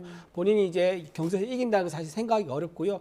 비명 행사를 통했기 때문에 원내에서도 사실 사실 김경수 지사를 지지하는 세력이 거의 없다시피 해야 됩니다. 그리고 김동연 지사가 친문 세력을 상당히 흡수를 해가지고 경기도의 둥지에 다 많이 담아놨거든요. 그렇기 때문에 김동연 지사나 김경수 지사나 둘이 합해서 최대한 친문의 시너지 효과를 내자, 그런 의미 있는 지지를 내자, 이게 목표일 거라서 결과는 뭐 뻔해서 너무 의미가 없을 거다, 저는 그래 봅니다. 예, 김경수 지사 의미 있는 지지율 얻을 수 있을 거라고 보세요? 저는 뭐 숫자가 중요하진 않을 것 같아요. 하지만 이제 김경수 전 지사 같은 경우는 경남지사잖아요. 예. 수도권에서 본인이 어느 정도의 공간을 확보하느냐. 그리고 이른바 40대 지지층들이 상당히 중요합니다. 앞으로 훗날의 정치를 보더라도 거기에서 어느 정도의 본인의 입지가 좀 만들어지냐. 여기에 더 초점을 맞출 것으로 보입니다. 예, 의미 있는 지지율이 나올지 앞으로 지켜보도록 하겠습니다. 지금까지 전용기 민주당 의원, 배종찬 인사이트K 연구소장, 이준우 국민의힘 대변인 세 분과 함께했습니다. 고맙습니다.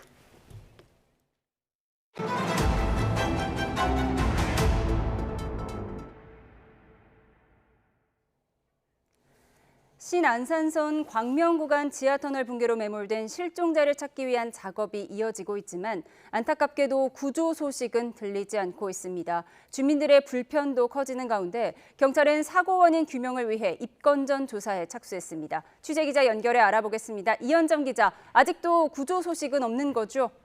네, 사고 나흘째인 오늘도 수색 작업이 이어지고 있지만 남은 50대 작업자에 대한 구조 소식은 들리지 않고 있습니다. 앞서 소방당국은 소형 굴착기 등 장비를 활용해 오전 중으로 진입로를 확보하겠다고 밝혔는데요. 사고 현장에서는 구조물 추가 붕괴 등 2차 사고 우려로 수색이 난항을 겪고 있는 것으로 파악됐습니다.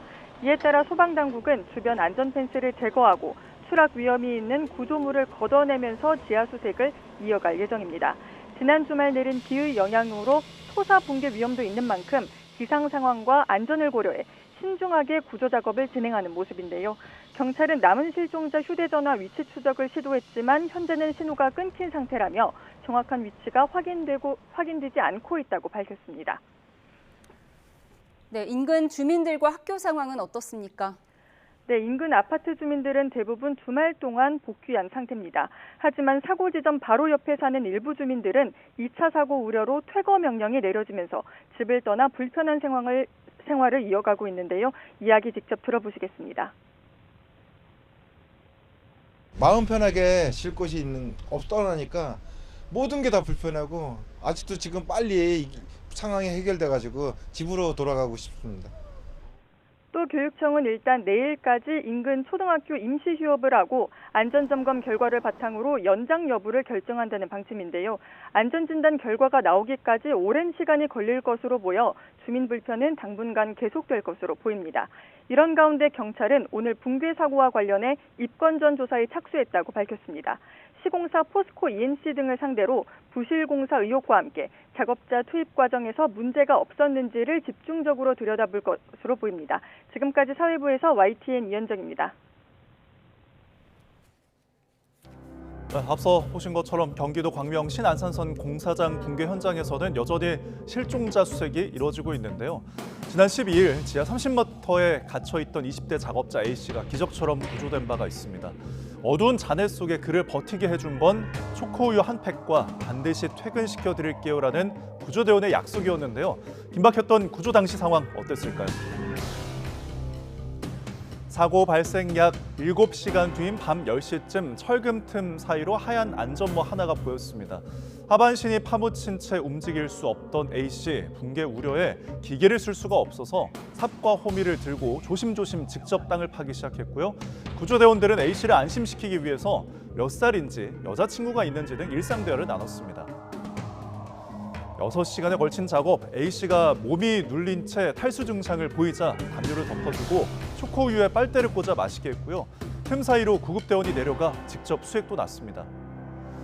A씨는 고통과 두려움 속에 제가 정말 구조될 수 있나요? 라고 몇 번이고 물었지만 구조대원들은 살 수 있어요. 반드시 퇴근시켜 드릴게요. 라며 희망을 건넸습니다. 결국 10일 새벽 4시 27분 구조대원들의 필사의 노력 끝에 A씨는 극적으로 지상에 올라왔습니다. 그는 몸을 일으켜 살려줘서 정말 고맙다며 대원들에게 연신 감사 인사를 전했고요. 현장에 있던 가족들이 아들의 이름을 부르며 울음을 터뜨리는 모습에 구조대원들도 울컥했다고 합니다. 아직 구조되지 못한 나머지 한 명의 실종자도 이렇게 기적처럼 무사히 가족의 품으로 다시 돌아오길 간절히 바라겠습니다. 자, 최근 미국의 한 영화관 내부에서 촬영한 영상입니다. 객석에서 팝콘이 날아들고 박수와 함성이 터져 나옵니다. 무슨 일이 벌어진 건지 화면으로 함께 보시죠. 자, 스크린에 집중하던 관객들 갑자기 일어나더니 휴대전화 플래시를 켜고 흔들면서 춤을 춥니다. 목마를 타고 상의를 벗어돌리며 괴성을 지르는 건 기본이고요. 기다렸다는 듯 팝콘을 사방팔방 흩뿌리기까지 한마디로 광란의 현장이 펼쳐졌습니다. 다른 영화관도 마찬가지입니다. 객석 한쪽에서 불꽃이 일더니 연신 폭죽이 펑펑 터집니다.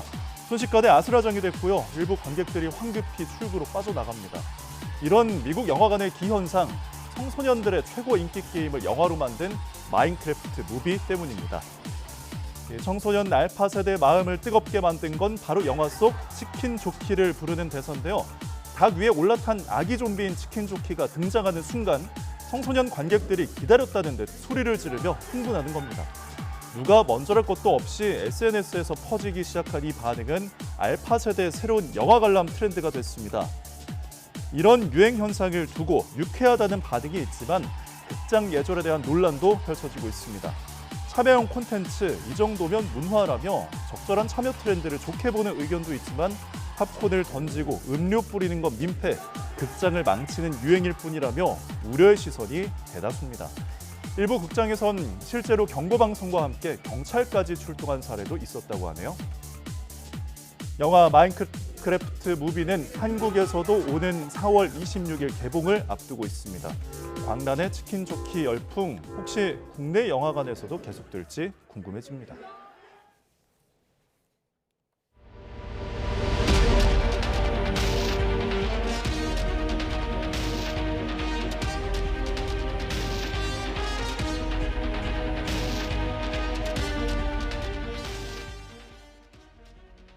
첫 공판에 출석한 윤석열 전 대통령이 1시간 20분에 가까운 모두 진술을 통해 자신의 혐의를 전부 부인했습니다. 윤 전 대통령은 비상계엄은 평화적 메시지였다며 몇 시간짜리 내란이 있느냐고 반박했습니다.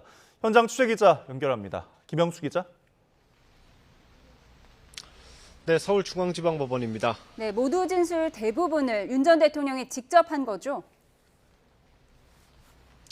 네, 그렇습니다. 윤석열 전 대통령은 오늘 재판 모두 진술에서 공소사실을 열거한 검찰의 PPT 자료를 하나하나 짚으면서 혐의를 부인했습니다. 오전과 오후 재판 초반까지 앞에서 모두 1시간 20분 가까이 발언했습니다. 윤 전 대통령, 먼저 비상계엄 선포는 평화적인 대국민 메시지였다면서 몇 시간짜리 내란이라는 게 인류 역사상 있는 것인지 되묻고 싶다고 강조했습니다. 또 싹 다 잡아들이라는 지시를 받았다고 한 홍정원 전 국정원 1차장의 증언은 새빨간 거짓말이라고 했고요. 비상입법기구 검토 의혹은 넌센스라고 주장했습니다. 윤 전 대통령은 대통령의 경우 외교 안보에 대한 정보가 장관이나 국민보다 수천 배가 많기 때문에 계엄에 대한 판단은 사법심사의 대상이 아니라고도 언급했습니다. 네, 이런 가운데 변호인은 공소 기각을 주장했죠. 네, 윤 전 대통령 변호인은 불법 구속이 있었다면서 공소를 기각해야 한다고 주장했습니다. 구속 취소 결정 때 논란이 됐던 구속기각 문제를 다시 꺼낸 겁니다. 그러면서 공소장에서는 폭동을 구체적으로 어떻게 지시했다는 것인지 알 수 없다면서 피고인의 방어권 행사는 물론 법원 판단에도 지장을 줄 거라고 강조했습니다. 이 부분에 대한 변호인의 설명 과정에서도 윤 전 대통령이 발언했는데 과거 내란 사건 공소장도 나름 간명하다면서 조서들을 모자이크식으로 붙여서 피고인들의 방어권 행사가 되지 않을 거라고 언급하기도 했습니다. 현재는 모두 진술이 마무리됐고 상관으로부터 의원들을 끌어내라는 지시를 받았다고 증언한 조성현 수방사 1경비단장에 대한 증인신문이 진행됐습니다. 네, 검찰 측 주장도 간단히 정리해 주시죠. 검찰은 1시간 넘게 윤 전 대통령이 받는 내란 우두머리 혐의 공소사실을 설명했습니다. 검찰은 윤 전 대통령이 법적으로 비상계엄을 선포할 수 있는 상황이 아니었는데도 군과 경찰을 동원해 헌법기관인 국회와 선관위 기능을 방해했다면서 국헌을 문란하게 할 목적으로 폭동을 일으켰다고 강조했습니다. 앞서 전해드린 것처럼 검찰은 PPT 자료를 통해 윤 전 대통령이 비상계엄을 준비하는 과정부터 실행까지 구체적으로 설명했고 당시 군과 경찰이 어떻게 움직였는지까지 상세하게 나열했는데요. 검찰과 윤 전 대통령이 첫 공판부터 정면으로 맞붙은 만큼 앞으로 치열한 공방이 예상됩니다. 지금까지 서울중앙지방법원에서 전해드렸습니다. 네, 오늘 본격적으로 시작된 윤 전 대통령의 형사재판 좀 더 자세하게 분석해 보겠습니다. 김성훈 변호사와 함께하겠습니다. 어서 오십시오. 어서 오세요. 네, 앞서 1차 공판 준비 기일에는 윤 전 대통령 출석을 했었고 2차 때는 출석을 하지 않았었죠. 당시에는 이제 의무사항은 아니었으니까요. 이제 오늘부터는 피고인이 출석을 해야 되는 거죠. 네, 그렇습니다. 공판 기일은 이제 우리가 소위 말하는 형사 재판 그 자체라고 볼 수가 있고요. 네. 공판 준비 기일은 그 재판에 쟁점이 많은 경우에 사전에 쟁점들을 정리하기 위한 준비 절차라고 볼 수 있습니다. 공판 기일에서의 핵심은 결국 피고인의 유무죄 여부를 가리는 과정이기 때문에 당연히 피고인이 제정을 해야 하는 것이 기본적인 의무라고 볼 수가 있고요. 그런 부분에서는 앞으로 이루어질 공판 기일에도 계속적으로 출석할 의무가 있다 이렇게 볼 수가 있습니다. 예. 자, 지금 윤 전 대통령은 오늘 지하주차장으로 바로 출석을 해서 모습을 볼 수가 없었는데 혹시 전해진 게 있나요? 네, 뭐 아무래도 보도된 내용인데요. 예. 일단은 뭐 양복 차림으로 출석을 했다라고 이야기를 하고요. 지기현 부장판사가 이제 구속 취소를 하고 지금은 이제 어찌 보면은 자유롭게 오고 가는 그 상황이기 때문에 복장에 있어서는 특별한 특이사항은 없었다고 합니다. 이번에 이제 그 지하주차장으로 출입하도록 한 부분도 그렇고 또 촬영을 불허한 부분도 그렇고 또 오늘 보도된 내용에 따르면은 인정신문이라고 합니다. 피고인한테 직접 그 소위 말해서 신원에 대한 것들을 확인하는 신문도 있는데 이것도 재판장이 대독했다는 점도 그렇고 여러 가지로 상당한 이제 애우를 하는 그런 형태의 재판 진행을 현 재판부가 결정을 한 것이다 이렇게 볼 수 있을 것 같습니다. 상당한 예우를 해준 것이다라고 분석해 주셨는데 사실 전직 대통령 박근혜 이명박 전 대통령의 경우에는 이렇게 법정에 출석하는 모습을 저희가 봤잖아요. 당시에 촬영을 허가해 줬는데 어떤 차이가 있었다고 보세요? 사실 저는 굳이 말하자면 그 대통령이라는 직무를 수행하는 과정에서 중대한 법률상 위반 행위를 했다고 한다면은 그 법률상 위반 행위에 대해서 국민들이 알 권리를 존중하고 그 과정에서 우리의 공개 재판 과정에서 우리의 사법 체계가 어떻게 이 문제를 다루는지를 국민들이 알 권리가 굉장히 있다라고 생각을 합니다. 그래서 과거에 이명박 전 대통령, 박근혜 전 대통령의 경우에도 저렇게 다 이제 촬영이 이루어졌던 사실이 있었고요. 저게 첫 재판이었던가요? 네, 일단 첫 재판부터 이제 촬영이 이루어진 것으로 알고 있고 그 이후에는 이제 종종 어느 수준으로 했는지는 그때가 좀 달랐을 것 같습니다. 다만 이제 이 부분에 대해서 지금 무려 이제 현재 이 제기된 혐의 자체가 최근에 불과 이제 한 일주일 전쯤에 이루어진 파면 결정의 중대한 원인 행위와 거의 동일한 사실관계임에도 불구하고 이 부분에 대해서 사실상 훨씬 더 중한 법정형이자 또 공공의 이익에 관한 범죄와 관련된 부분인데도 불구하고 촬영을 불허하는 결정에 있어서는 조금은 이례적이다라는 평가가 있을 수밖에 없는 상황입니다. 네, 그리고 저희가 조금 전에 이제 화면으로도 보여드렸지만 이명박 전 대통령, 박근혜 전 대통령 모두 같은 법정에서 그리고 역시 윤석열 전 대통령도 서울중앙지법 417호 법정입니다. 굉장히 의미가 있는 법정인가요? 네, 소위 형사 대법정이라고 합니다. 각 법원마다 이제 가장 큰 법정을 대법정이라고 이야기를 하는데요.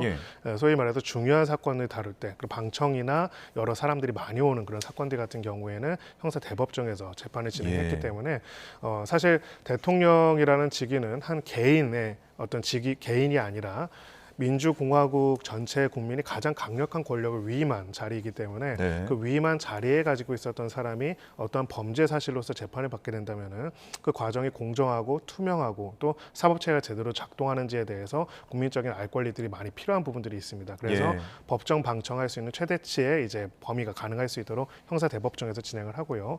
그것 때문에 결국은 어떤 권력이라도 어떤 권력자라도 기본적인 법 체계 속에서는 한 명의 피고인, 한 명의 당사자로서 취급되고 또 그런 재판이 진행된다는 것을 보여주기 위한 목적에서도 사실 저렇게 관련된 영상들이 공개가 되고 또 촬영이 허용되는 것이 일반적이었던 어찌 보면 오랫동안 수십 년 동안 이루어졌던 관례다 이렇게 볼 수가 있습니다. 앞서 변호사께서 인정신문으로 시작됐다 이 부분 짚어주셨는데 인정신문 직후에는 국민참여재판 원치 않는다라고 말했다고 합니다. 뭐 어떤 이유 때문이죠? 네, 결론적으로는 국민 참여 재판을 통해서 더 유리할 것이 아니다라고 생각을 한 것으로 보이고요. 그리고 사실 인정신문에서는 보통 이름 그리고 뭐 생년월일 그리고 주소 그리고 직업 같은 거를 물어봅니다. 이번에 또 이것도 뉴스에 나온 내용이긴 한데요. 인정신문을 판사가 대신해 주는 경우는 없습니다. 판사는 질문을 하지 대답을 대신해 주진 않는데 지기현 부장판사 같은 경우에는 질문을 직업도 대신 얘기를 해서 네. 이게 맞죠?라고 이제 물어봤다라고 합니다. 사실 뭐 이게 크게 중요한 것이냐라고 묻는 경우도 있는데요. 인정신문이라는 것이 가진 특성을 고려할 필요가 있습니다. 그 법대라고 합니다. 저 법원의 이제 재판부에 보면은 판사가 이렇게 내려다 봅니다. 예. 이게 여러 가지 의미가 있습니다. 판사 개인이 자신의 어떤 우월적 지위에서 내려다보는 게 아니라 사법 체계가 사법 체계 차원에서 이 사람에 대해서 평가하고 판단하는 것이고요. 판사는 질문을 하고 그 질문에 대해서 피고인은 답변을 해야 하는 겁니다. 누구나 다 아는 이름, 누구나 다 아는 직업이라고 할지라도 거기에 대해서 했어야 했고, 과거 박근혜 전 대통령 그리고 이명박 전 대통령 때도 관련된 직업들을 물어보고 대답하는 것들이 있습니다. 이 순간에 대해서 상당히 많은 보도들이 그동안 있었는데요. 이유는 이 순간만큼은 한 사람이 하나의 피고인으로서 사법체계 안에서 대답을 해야 의무를 부담하기 때문이죠. 그런데 오늘은 또 굉장히 이례적으로 인정신문에 있어서 직업 부분을 부장판사가 직접 이야기해서 전직 대통령이 맞지요? 라고 이야기를 했다고 합니다. 이것도 사실 저희 형사법정에서 단 한 번도 본 적이 없는 그런 모습입니다. 이례적인 재판이 좀 이어지고 있는 것 같은 부분 짚어주셨고요. 인정신문 뒤에는 이제 검찰의 공소사실 설명이 있잖아요. 어떤 부분들을 주장했나요? 네, 결국 내란죄의 우두머리 혐의이고요. 결국은 피고인이 국회와 선관위도 헌법기관의 권능 행사를 불가능하게 할 목적으로 영장주의와 영장주의와 정당제도 등 헌법과 법률 기능 소멸을 목적으로 비상계엄을 대한민국의 전국에 선포를 했다. 그래서 결국은 군경을 동원한 폭동으로서 헌법기관의 권능을 훼손하고자 했다는 것이고요. 또 구체적으로는 선거연수원과 여론조사꽃 등 이제 구체적으로 군 병력이나 경찰 병력을 투입한 곳들과 관련돼서 내란죄에 해당된다는 내용들을 이야기를 했습니다. 간단하게만 설명을 하자면은 결국은 비상계엄 선포는 대통령이 정당한 권한이 맞지만은 그것의 목적이 국헌 기능을 문란하게 하는 목적, 즉 대통령이 가지고 있는 것은 행정부의 수반으로서의 권한밖에 없는데 나머지 입법부라든지 다른 헌법기관의 권능을 무력으로서 점거하거나 배제할 수 있는 권한이 없음에도 불구하고 비상계엄을 통해 가지고 다른 헌법기관들의 권능을 못하도록 만들었을 뿐만 아니라 영장주의 위배라고 하는 것은 결국은 영장 없이도 체포를 지시하거나 하고자 하는 것들을 구체적인 지시를 내림으로써 했다는 부분들이고요. 이런 부분들에 있어 가지고는 이것이 내란죄에 해당되고 또 내란죄 중에서도 국헌문란 목적을 이끄는 핵심적인 인물로서의 우두머리로서의 혐의가 적용된다는 것이 검찰의 논리였습니다. 아무래도 뭐 헌법재판소에서 다퉈진 그 내용들과 굉장히 비슷한 부분이 지금 다뤄지고 있는 것 같습니다. 그런데 윤 전 대통령이 오전과 오후에 걸쳐서 1시간 20분, 약 79분 동안 모두 발언을 했다고 전해지는데 이게 이례적인 거라고요? 네, 저는 사실 단 한 차례도 본 적이 없습니다. 일단은 어떤 형사재판에서 피고인한테 80분 가까이 이야기할 기회를 주는 경우는 단언컨대 없습니다. 그냥 없다고 보시면 됩니다. 저는 뭐 약간의 뭐 60분 정도는 있고 70분 정도는 있다가 아니라 그냥 없다고 보시면 되고요. 하더라도 5분 이내, 3분 이내. 보통 이제 재판이 다 마치고 최후 진술 정도 할 때는 조금 시간을 많이 주는 경우는 있지만은 모두 진술을 피고인한테 한 80분 가까이를 계속 이야기할 수 있도록 뭐 나눠서 하긴 했지만은요. 재판장이 그런 거를 허락해 주는 경우는 사실은 없다라고 볼 수 있습니다. 보통은 변호인이 얘기를 하는 건가요? 네, 변호인이 하는 경우가 일반적이고요. 변호인이 하는 경우라고 하더라도 무제한적으로는 할 수가 없고 통상은 이제 미리 프레젠테이션 신문 어떤 변론 등을 신청한 게 아니라고 한다면은 보통 10분 이내 요지만 이야기하고 만약에 더 길게 자세하게 이야기하고 싶으면은 별도 기일에 지정을 해가지고 그때 하자라고 하는 것이 일반적입니다. 근데 지금 상황을 보니까 피고인의 모두 발언에 대해서 재판장이 사실상 거의 제지를 안 한 거 거의 계속 다 이야기를 할 수 있도록 한 것 같습니다. 물론 오후에는 한 5분 내로 정리해달라고 요청을 한 것으로 보이는데요. 어떻겠습니다. 저는 사실은 거의 현직 국가 원수급의 애우를 재판 진행해서 했다라고 보여지고 만약에 모두 발언을 첫 번째 공판기일에서 피고인이 80분 이상 하는 것, 80분 가까이를 하는 것을 허락한 형사재판 사례가 있다면은 그것을 한번 취재해봐도 좋지 않을까 하는 생각이 듭니다. 알겠습니다. 자. 그리고 이제 내용을 조금 보면은 이 비상계엄을 가지고 이제 공소장과 전두환 노태우 내란 사건을 비교했다라는 내용이 있더라고요. 네, 그렇습니다. 공소장에 대한 이야기를 하고요. 인정신문 이외에 이제 공소 사실에 대한 요지를 검찰이 이야기를 하면은 이 부분에 대해서 이러한 공소 사실을 피고인 입장에서 인정할 것인지 부인할 것인지를 이야기를 합니다. 그럼 부인한다면 그 취지가 무엇인지 설명을 하고 이거 이제 모두 진술이라고 하는 것이고요.